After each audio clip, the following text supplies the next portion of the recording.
തെരഞ്ഞെടുപ്പ് എന്നുള്ള നിലയിലുള്ള ഒരു ചർച്ച അങ്ങനെ ലൈവായിട്ട് നടന്നിട്ടില്ല.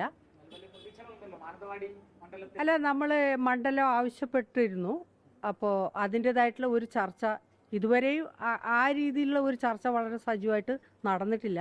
നടക്കുമെന്നാണ് നമ്മൾ പ്രതീക്ഷിക്കുന്നത്. വലിയ രീതിയിൽ ചർച്ച ഉണ്ടായിരുന്നു. കാരണം JRPക്ക് ഒരു സീറ്റ് ബത്തേരിയിലോ മാനന്തവാടിയിലോ വേണം എന്നുള്ള തരത്തിലൊക്കെ പ്രാദേശിക തലത്തിൽ വലിയ ചർച്ചകൾ ഉണ്ടായിരുന്നു. ചർച്ചകൾ എല്ലാം ഇപ്പോൾ ക്ലിയർ ആയിട്ടുള്ള ഒരു ചർച്ച നമ്മളുമായിട്ട് ഇരുന്ന് നടന്ന് ആ രീതിയിലുള്ള ഒരു ചർച്ച വന്നിട്ടില്ല. അത് വരാത്തതുകൊണ്ട് ഇനി ആ ചർച്ച ഉണ്ടാവും എന്നുള്ള ഒരു പ്രതീക്ഷയിലാണ് നമ്മൾ ഇരിക്കുന്നത്. ഇപ്പോൾ ഇവിടെ ജനാധിപത്യ രാഷ്ട്രീയ പാർട്ടിയുടെയും ആദിവാസി ഗോത്ര മഹാസഭയുടെയും സംയുക്തമായിട്ടുള്ള ഫെബ്രുവരി 19 അനുബന്ധിച്ച് അനുസ്മരണ യോഗം ആണ്. ശരിക്കും ഇപ്പോൾ അനുസ്മരണ സമ്മേളനമാണ് ഇവിടെ നടത്തുന്നത്. അത് ഫെബ്രുവരി 19 ആളുകൾക്ക് വരാൻ പറ്റുന്ന ഒരു ദിവസമായില്ല. എല്ലാവരും പണിയെടുക്കുന്നുണ്ട്, പണി അത്തരം കാര്യങ്ങൾ പോകുന്നുണ്ട്. ഞായറാഴ്ചത്തേക്ക് മാറ്റി. അതാണ് ശരിക്കും ഇന്നിവിടെ നമ്മൾ നടത്തുന്നത്. എന്തായാലും ചർച്ച വളരെ സജീവമായിട്ട് നടക്കും എന്ന് തന്നെയാണ് നമ്മൾ പ്രതീക്ഷിക്കുന്നത്.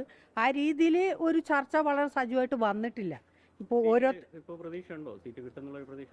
ഇല്ല, നമ്മൾ മുന്നണിയുടെ അസോസിയേറ്റ് മെമ്പറായിട്ട് ഉള്ള സ്ഥിതിയിൽ നമ്മൾക്ക് അത്തരം സീറ്റുകൾ അവർ തരണമല്ലോ. ശരിക്കും ഇപ്പോൾ എല്ലാ ഘടകകക്ഷികളായിട്ട് വരുന്ന ആളുകൾക്കും ആ രീതിയിൽ സീറ്റ് അടക്കം കൊടുത്തുകൊണ്ടാണ് പരിഗണിച്ചിട്ടുള്ളത് UDF. ഇപ്പോൾ കഴിഞ്ഞ കാലങ്ങളിൽ വന്ന എല്ലാവർക്കും അത് ചെയ്തിട്ടുണ്ടല്ലോ.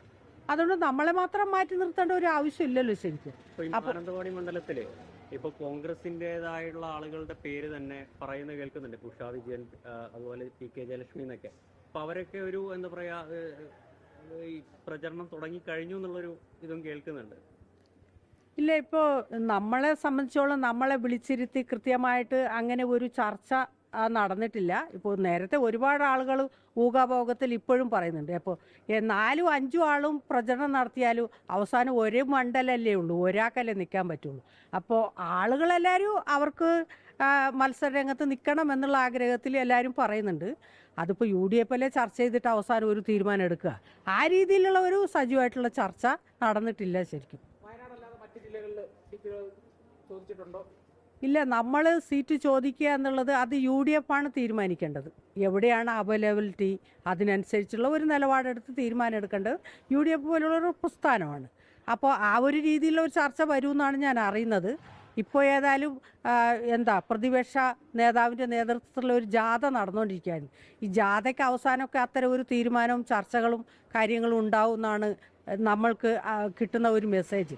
അതങ്ങനെ ആയിരിക്കും. അഥവാ സീറ്റ് കിട്ടിയില്ലെങ്കിൽ ചന്തുണ്ണി പറഞ്ഞതുപോലെ ഇല്ല, അങ്ങനെയുള്ളൊരു തീരുമാനമില്ല. അത് പ്രാദേശികമായിട്ടുള്ള ആളുകളുടെ ഒരു വികാരം അവരന്ന് പ്രകടിപ്പിച്ചെന്നുള്ളൂ. എന്തായാലും ഈ JRP അങ്ങനെ ഒരു നിലപാട് എടുത്തിട്ടില്ല, അങ്ങനെ എടുക്കാൻ വേണ്ടി ആലോചിച്ചിട്ടുമില്ല. അങ്ങനെ കിട്ടാതാകുമ്പോൾ ആ സമയത്ത് എന്താണെന്ന് വെച്ചാൽ JRP ഒരുമിച്ച് കൂടിയിരുന്ന് ഒരു സംസാരം നടത്തും. അസോസിയേറ്റ് അംഗമായ PV അൻവറിന് ബേപ്പൂർ സീറ്റ് ഏതാണ്ട് ഉറപ്പായി. അതിന്റെ പ്രചരണം അടക്കം തുടങ്ങി. അങ്ങനെയെങ്കിൽ ഈ അസോസിയേറ്റ് അംഗമായ JRPക്ക് എന്തുകൊണ്ട് തരേണ്ടതാണ്. അത് തന്നെയാണ് നമ്മളും പറയുന്നത്. ശക്തമായി തന്നെ ആവശ്യപ്പെടും. ശക്തമായി തന്നെ ആവശ്യപ്പെടും. സീറ്റ് ഇല്ലെങ്കിൽ എന്നുള്ള വിഷയമില്ല. ഏതായാലും ചർച്ച ആദ്യം നടക്കട്ടെ. ചർച്ച നടന്നിട്ടില്ലല്ലോ ശരിക്കും. അപ്പോൾ അതിനു മുമ്പ് നമ്മൾ അങ്ങനെ പറയേണ്ട ആവശ്യമില്ലല്ലോ.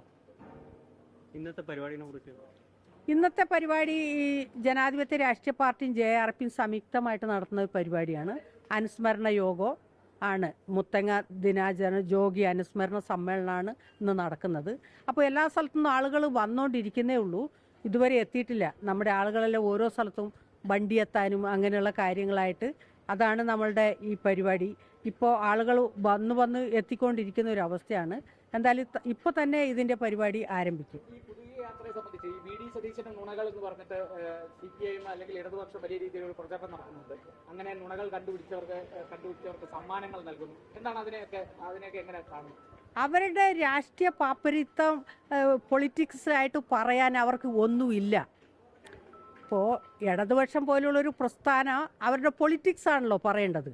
അപ്പോൾ അവരുടെ മുഴുവൻ പൊളിറ്റിക്സും നഷ്ടപ്പെട്ട് ഒന്നുമില്ലാത്ത ഒരവസ്ഥയിൽ അവർ നിൽക്കുകയാണ്. ഒരു സംവിധാനം അവരുടെ കയ്യിലില്ല. അതുകൊണ്ട് നുണ എന്നുള്ള പേരിലൊക്കെ ഒരു പ്രചരണം ഇറക്കി നടത്തുന്നതിൻ്റെ അപ്പുറത്തേക്ക് ഇതിൽ യാതൊരു കഴമ്പും ഇല്ല എന്നാണ് ഇപ്പോൾ ഇവർ ഈ നുണ പറയുന്ന ഇവർ തന്നെയാണ് ഏറ്റവും വലിയ നുണ. അപ്പോൾ അവരുടെ നുണയെ മറയ്ക്കാൻ അവർ വേറൊരു നുണയെ പ്രചരിപ്പിക്കുന്നു. ഇതിൻ്റെ അപ്പുറത്തേക്കുള്ള ഒരു സാധനം അതല്ലേ അല്ല. ഈ കുറ്റ്യാടിയിലെ പുതിയ യാത്രയിൽ സ്നേഹത്തള്ളിനെ കുറിച്ച് പിന്നീട് ഭയങ്കര ഇപ്പോഴും ചർച്ചയിൽ നിൽക്കുന്നുണ്ട്. ആ സ്നേഹത്തള്ളെന്നുള്ള വാക്കൊക്കെ അതൊക്കെ ഓരോ സംഭവം നടക്കുമ്പോൾ ഇങ്ങനെ ഓരോരുത്തർ എതിരായിട്ടും അല്ലാതെയൊക്കെ പറയാറുണ്ടല്ലോ. അതങ്ങനെ കണ്ടാൽ മതി. അത് സ്നേഹത്തള്ളായിട്ട് തന്നെയാണോ കാണുന്നത്? അത് ആ കാര്യത്തിലൊന്നും ഞാൻ മറുപടി പറയാൻ തയ്യാറല്ല.